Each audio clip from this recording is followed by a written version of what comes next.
તો બનાસકાંઠા બેઠક પર ભાજપ અને કોંગ્રેસ વચ્ચે ખરાખરીનો જંગ જામ્યો છે। કોંગ્રેસના ઉમેદવાર ગેનીબેન ઠાકોર શરૂઆતથી જ આક્રમક મૂડમાં જોવા મળી રહ્યા છે। તેઓ વહીવટી તંત્ર અને પોલીસ અધિકારીઓને બાણમાં લઈને પ્રહાર કરી રહ્યા છે।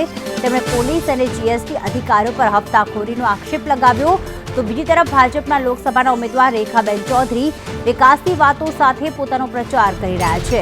તેમણે ખાતરી આપી છે કે બનાસની દીકરી રેખા ચૌધરી તેમની પડખે હંમેશા ઊભી રહેશે।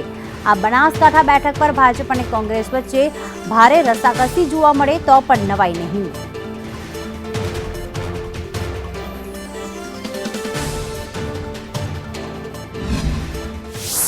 કોઈ નાનામાં નાનો શાકભાજીના લારીથી કરીને મોટા મોલ વાળો કોઈ આમ ખુશીથી ધંધો કરી શકતો નથી। લારી વાળા ને પોલીસ વાળા હપ્તા માંગવા આવે, મોટા દુકાનો ને જ્વેલર્સ વાળા ને જીએસટી વાળા નિરાય હપ્તા માંગવા આવે અને માંગવા આવે એની કોઈ લિમિટ હોય એમ જાણે અહીંયાના બાપની માલિકીની ભેટી હોય જાણે એમના પરસેવાથી ઊભું કરેલું હોય। 5 વર્ષ સુધી મારે તમારા પડખે ઊભું રહેવાનું છે।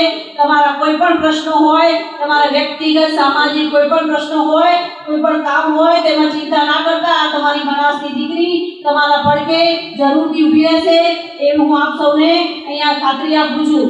અને આપણું મારું તો એક સપનું છે કે આપણું બનાસકાંઠા હરિયાળું બનાસકાંઠા બને। જ્યાં પણ પાણીના પ્રશ્નો છે એના માટે હું જરૂરથી રાજ્ય સરકાર અને કેન્દ્ર સરકાર અંતર્ગત સહયોગી બનીશ અને જરૂરથી પ્રયત્નશીલ રહીશ।